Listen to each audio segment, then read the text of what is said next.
Hey everyone, welcome to Neil Talks. My name's Neil, and it's time to talk The Last of Us. And we're left with a bit of a cliffhanger after last episode. Joel and Ellie have narrowly escaped an attack from some raiders when they were at Eastern Colorado State University. Ellie managed to save the day and get them out of there, but Joel's been stabbed quite seriously in the gut. By what looked like, the broken handle of a baseball bat, sharpened broken handle. But they got away. But Joel is on death's door, and Ellie's alone in the snow with him on the outskirts of town, presumably, and she's got to save him. And she's a 14-year-old kid. She has no medical experience. She doesn't have supplies or the facilities to even do rudimentary surgery. So like what does she do? I have no idea how we go from where we go from here, what happens next. Ultimately we have to get to Salt Lake City because it feels like that's where the Fireflies have probably gone. We know they're not in Eastern Colorado anymore. We found that map in their lab. So that's all we've really got to go on now. But yeah, I don't know what happens in this episode other than Ellie trying to save Joel. I know we have more episodes to come, so I'm fairly confident Joel doesn't die here. But yeah, I don't know how we stop that from happening. Anyway, let's find out. This is episode 7 of The Last of Us, and it's called Left Behind. Oh, blood, blood, blood. Horse in the garage. Okay. Okay, he's still conscious. Fuck. Leave. Shut up, No. Joe. Take the gun. Joe, shut the fuck up! Go. You go to Tommy. You go. No. He's just giving himself up. No.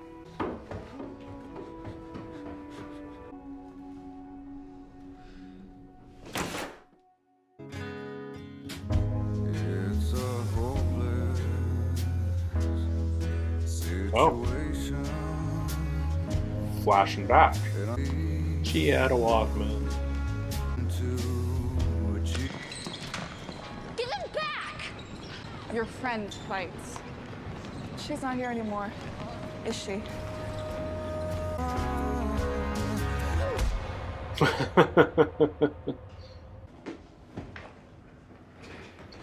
It's Prax.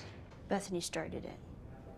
Well, Bethany's in the infirmary with 15 stitches. Good. Okay. Just put me in the fucking hole. I put you in the hole 3 times. It doesn't work. I'm gonna tell you the truth. 2 paths ahead of you. You keep acting like a grunt so you get the life of a grunt. You eat shit food, you do shit jobs, you take shit orders from your patrol leader, who'll probably be Bethany. There's the other path. You follow the rules, you become an officer.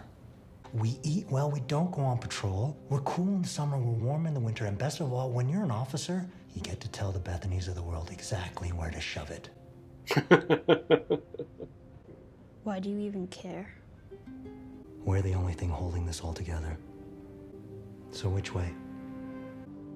Fedra's still got a heart in Boston. Good. Is that it? That's it. Oh, it's the first one. No pun intended. Friend's not here anymore. Oh.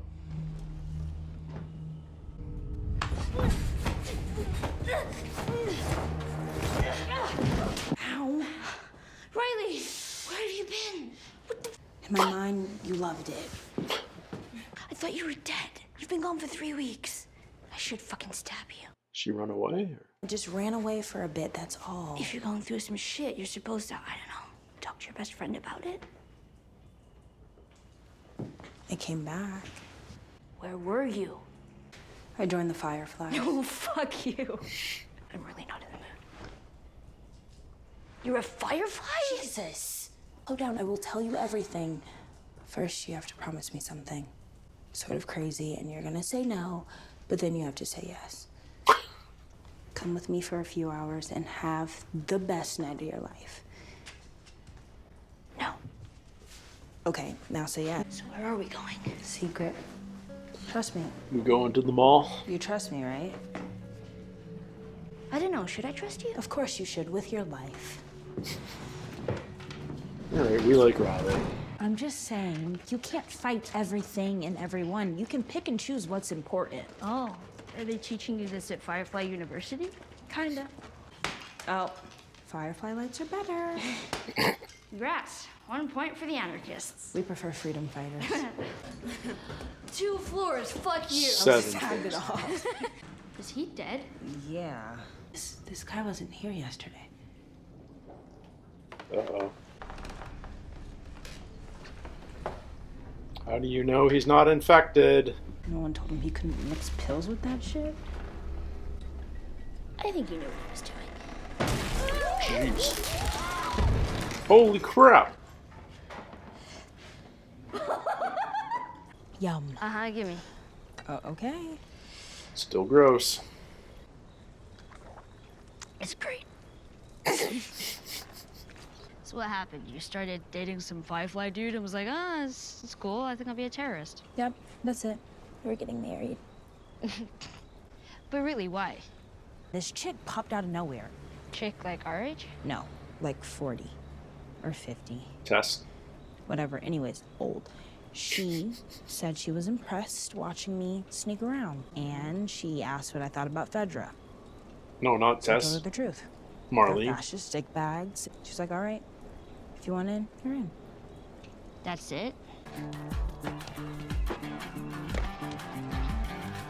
Even though they're not big gaps, I'd be petrified to make one of those leaps. But I'm not a drunk 14-year-old girl, so... Or at least lightly buzzed. You know what I mean. So Fedra's not entirely bad. Fascist stick bags, starving their own population. Fireflies blowing up the storage depot didn't help.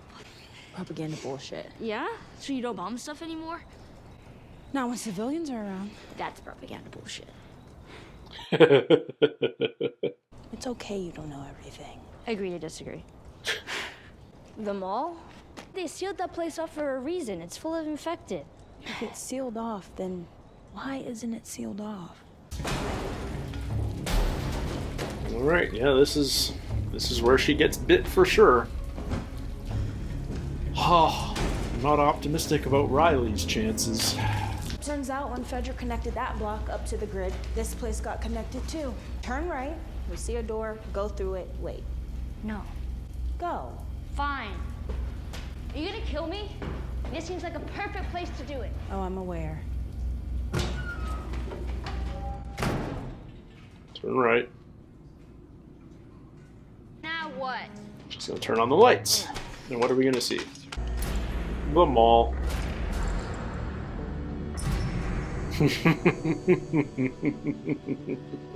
Tonight I'm gonna show you the 4 wonders of the mall.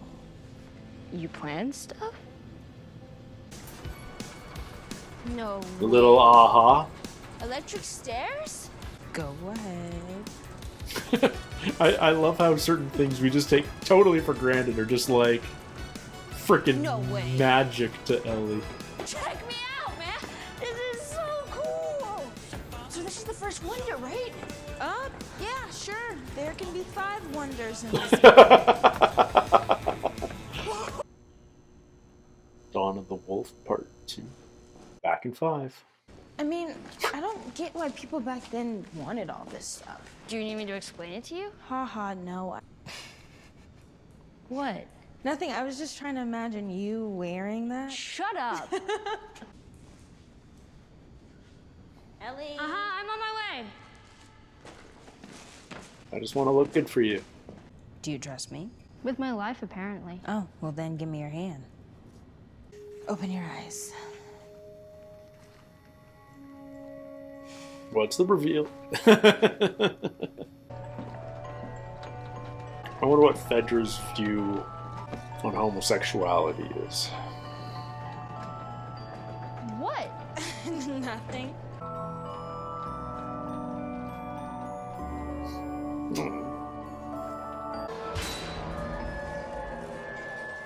Oh, come on.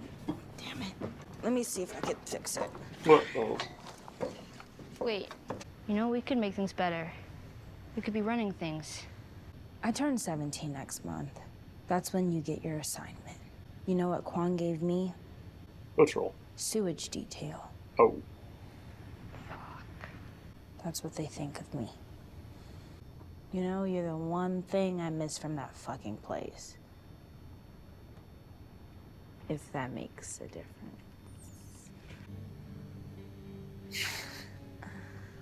I want a magic horse with like a million lights. I don't know how it's supposed to get better. Let's see what the next three are. Is that a time machine? Is it a photo booth? Have you done this before? No, idiot, I was waiting to do it with you.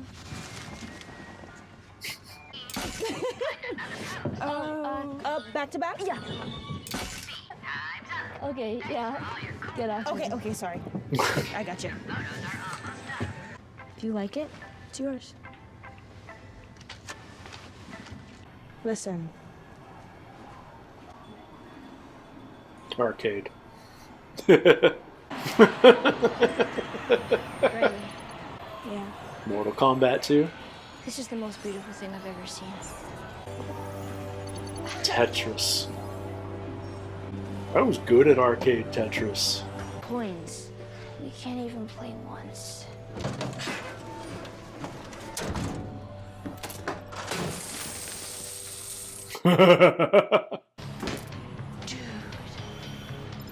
Yeah.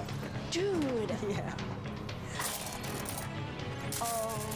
You ready? Yeah. Oh, wait, how do I play? Smash the buttons. There's so many. Pretty much. Finish him! Do not finish me. But then you wouldn't get to see this.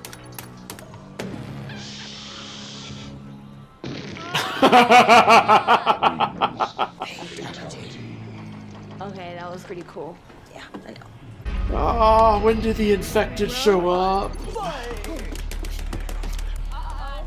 Oh crap, this shot. This is when they show up.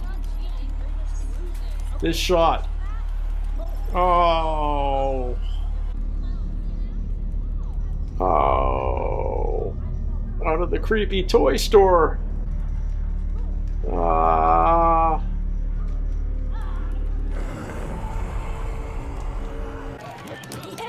Damn it.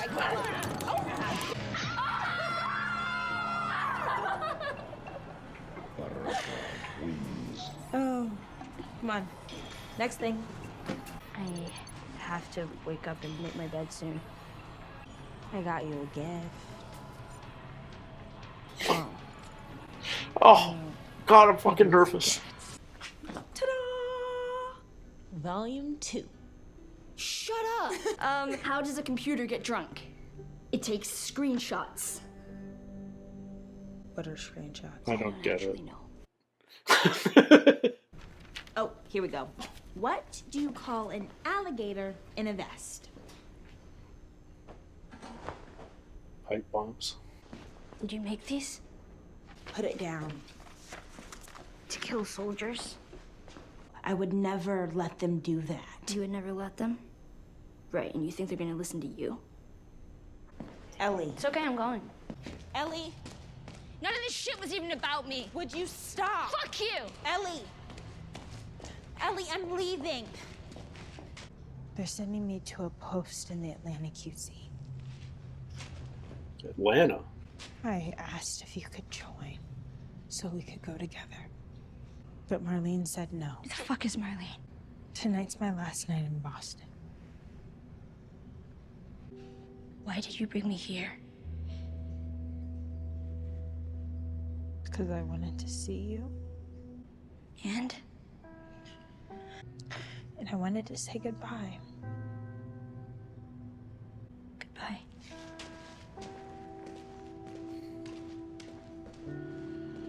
Abandoned yet again.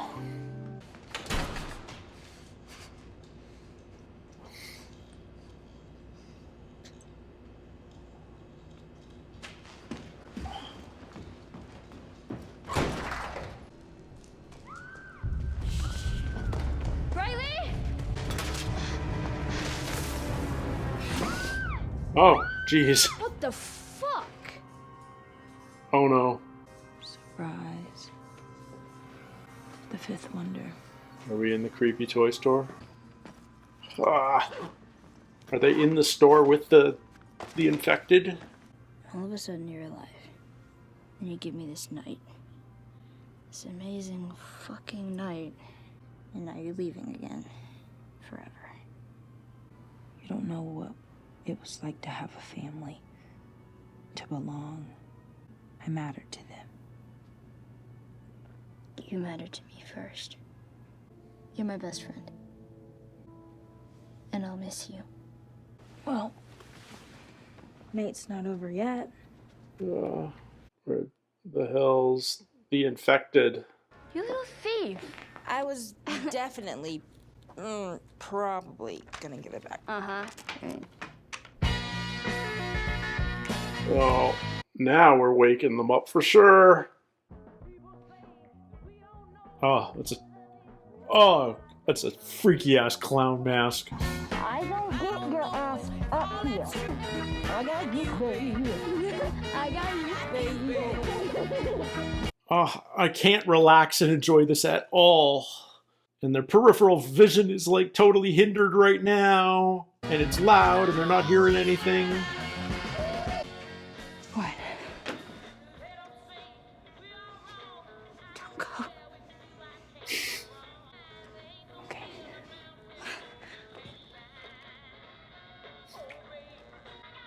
I'm sorry. For what?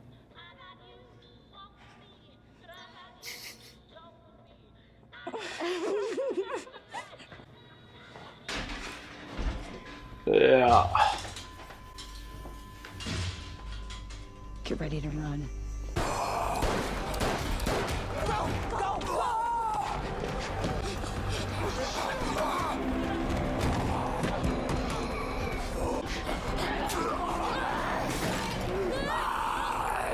Yeah, here's the bite. No? Maybe not yet. Maybe.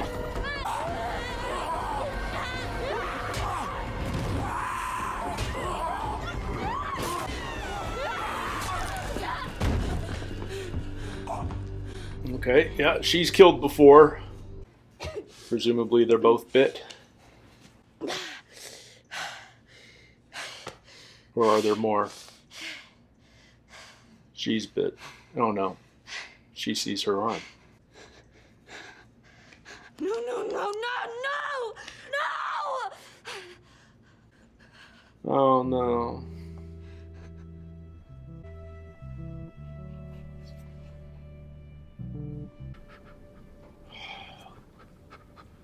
Oh yeah, Joel's in this show too. Yeah. We knew this was gonna happen. She's not with Joel. Anything. Something. The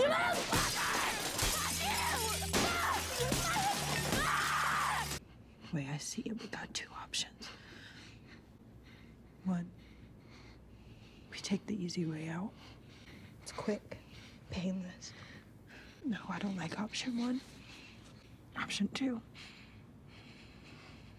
we just keep going. But we don't quit. I don't want to give that up. Riley's gonna turn and we know she isn't and she's gonna have to kill Riley. We could just be all poetic and shit and lose our minds together. What's option 3? Be immune.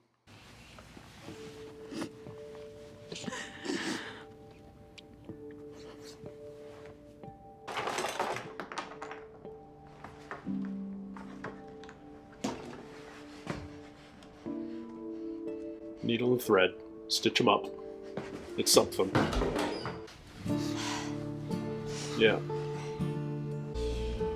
Well, it's a nasty looking wound. You can do it, Ellie.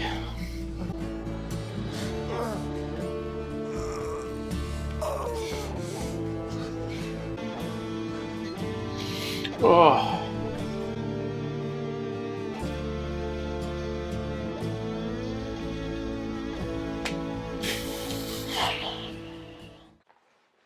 Oh man. I was hoping we were going to get this story. I didn't know it was going to be so poignant, heartwarming, and heartbreaking, and tragic, and oh, Riley's such a good counterpoint to Ellie.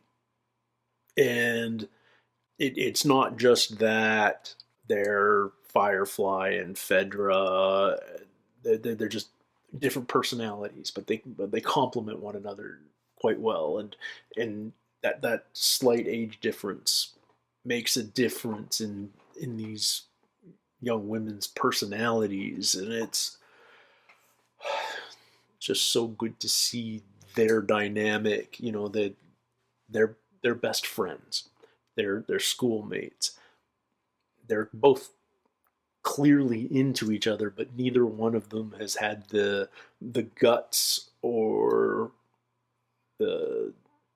We all remember what it's being like teenagers.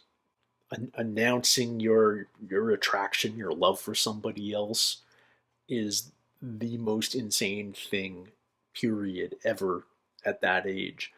And to couple that with coming out, essentially, is I can't even imagine. I can't even imagine. And seeing them both struggle with that obvious chemistry hiding under this blanket of trepidation, just really well written, beautifully performed. Uh, it was so wonderful to watch because it felt real and honest. It wasn't glamorized at all. It was just it just felt real. This really sort of, if oh how to I mean, this show has just handled relationships so darn well. And the obvious comparison is to Bill and Frank. And and ironically, Bill was dealing with many of these exact same feelings on his first day with Frank. But now we get to see it through teenage girls as opposed to middle-aged men, and it's charming and genuine in both cases. And man, I'm so thrilled with the storytelling in this show. And I love that the show's chosen to spend so much time with these relationships, stuff that isn't touched on nearly as much in the game, because the game is ultimately about surviving and killing infected, and it's gameplay versus story, and so the focus shifts, and the focus has shifted to the characters and all the things that make them who they are. And this is the night that set Ellie on this path that we've been following since episode 1. And we knew it was, I mean, it's been hinted at. You know, we know the way she, like, I remember when she first met Tess and they were having their conversation in episode 2, and Tess is like, you know, do you have parents? Do you have a boyfriend? And the way Ellie answered the no boyfriend question, you could tell that there was more to it than just no, she doesn't have a boyfriend. You knew that there was a bigger reason why she was in the mall.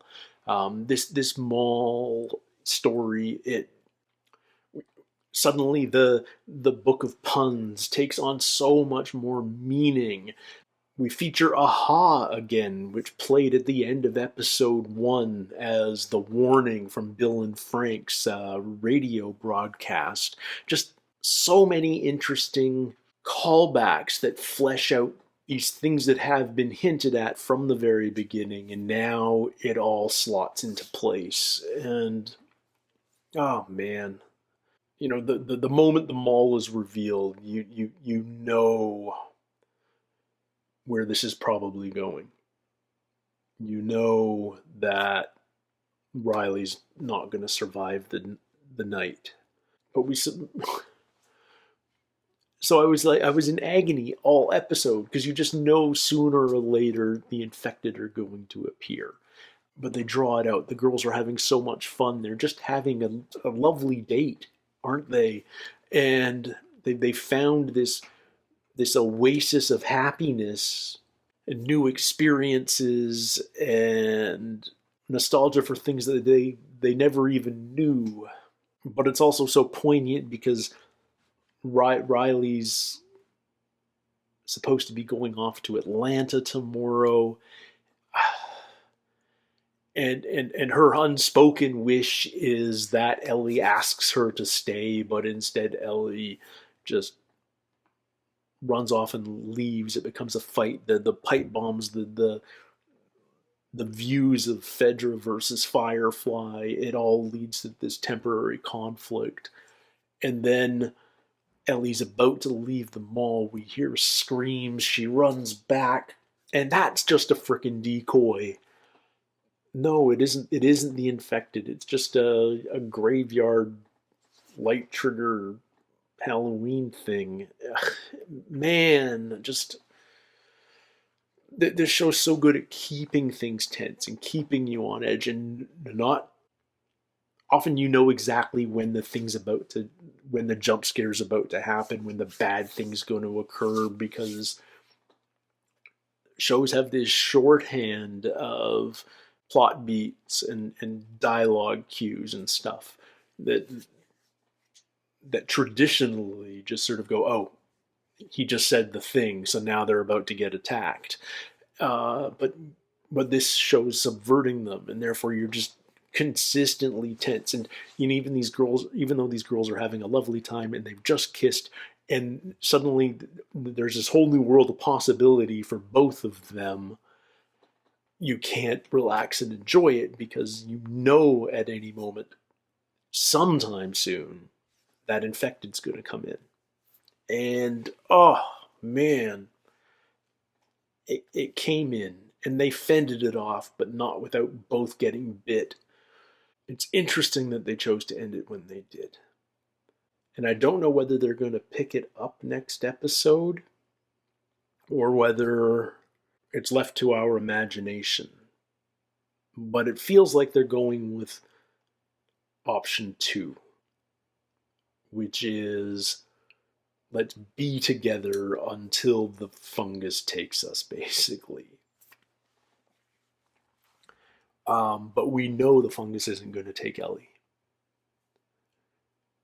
So you can only anticipate that in a handful of hours, when Riley is gone, fully taken by the cordyceps, Ellie's faced with a new decision.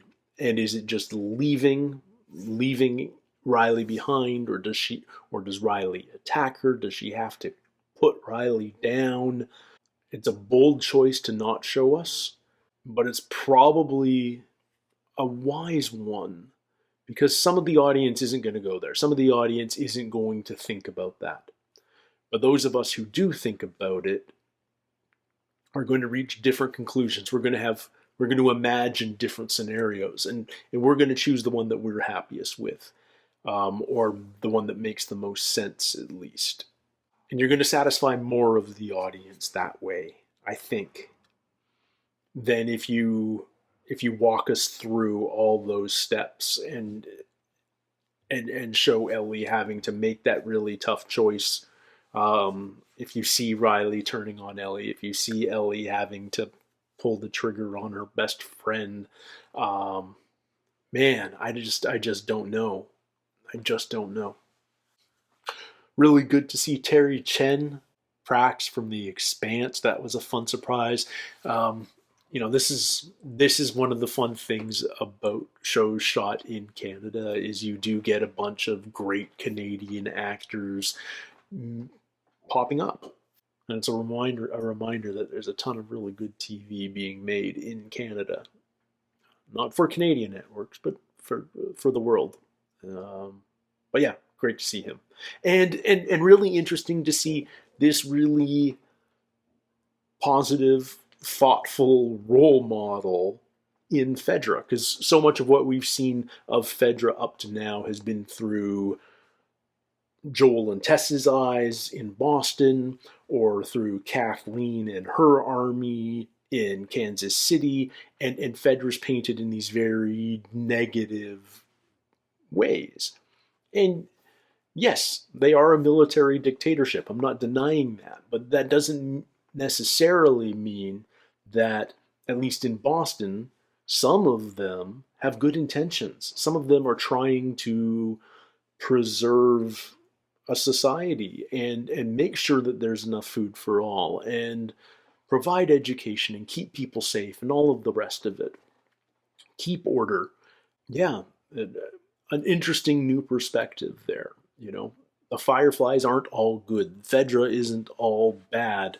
Getting that glimpse into Fedra makes me want to get a similar glimpse into the Fireflies, because we've only had that tangential experience with them so far as well, through Marlene back in episode 1. So we've had a lot of near misses with the Fireflies. We missed them at the State House in Boston. We missed them at Eastern Colorado State. We're trying to find them, but it'll be interesting to see what the Fireflies are like in Salt Lake City or wherever they end up being. Yeah, man. Joel's bleeding out on this random house, this random garage floor. And his instinct is just to tell Ellie to run and get back to Tommy. He's just given up on himself, and part of that is noble. Part of that is trying to preserve Ellie because she represents this hope for mankind. But I also feel that on some level, Joel he's done. He's feeling his age. He's feeling the mileage. He's seen so much shit, so much stuff he probably regrets. And maybe there's some relief in the release of death. Maybe, going out thinking you've done one last good thing. There's some slight consolation in that. But of course Ellie wasn't going to leave him. Of course she wasn't. And I don't know if stitching up the surface wound is going to be enough. For television, it probably is. But for that wound, I have to imagine there's perforated intestines and whatnot as well. Anyway, Joel is still conscious, which is a good thing. It doesn't look like he's lost a ton of blood. Or is there going to be a time cut to next episode and he's actually recovered and now we're on the road and making our way towards Salt Lake City? It's supposed to be a tough ride. There's supposed to be some dangers out there. But you have to assume that's where the story's going next. I do wonder whether we get any more of Ellie's flashback. I feel like probably not. But I'd be interested to see more. She's such an interesting character. Bella Ramsey did such a good job in this episode of just wearing those emotions on her face. So much going unsaid, and yet also hiding so many of those emotions from Riley for fear of being rejected. Man, just really, really strong performances. This show, yeah, it's just knocking it out of the park in every which way. The writing, especially of, what you would consider a quieter episode like this, certainly not nearly as action-packed as a lot of other episodes, but emotionally intense and such an emotional roller coaster of an episode. You can't hide bad writing in an episode like this. You have to have a really strong script, and you have to get really strong performances. Otherwise, all of these emotional beats that you're trying to convey fall a little flat, or they seem false. There's no hiding it in action and spectacle. So these are risky episodes to do, especially in a genre where people are probably expecting a lot of action and violence and that sort of thing. So it's a gamble to do episodes like this, especially when you're putting it in the hands of two young actors who probably don't have a ton of experience.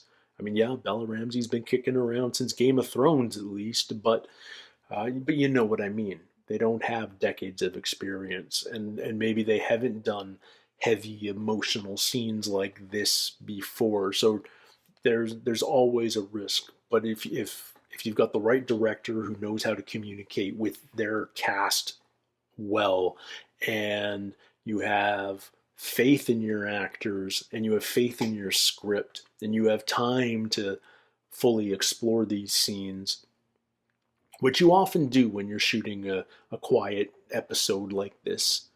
Action takes time. You can dialogue, once the actors know their lines, you can spend multiple takes finding the right performance. That's not costly. Resets for dialogue are easy. Resets for explosions and stunts are hard.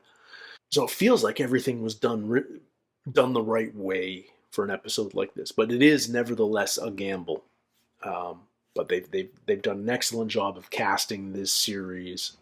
The writing's obviously top notch, and you get really special episodes like this, like episode 3, that I never would have anticipated when I heard that The Last of Us was becoming a series.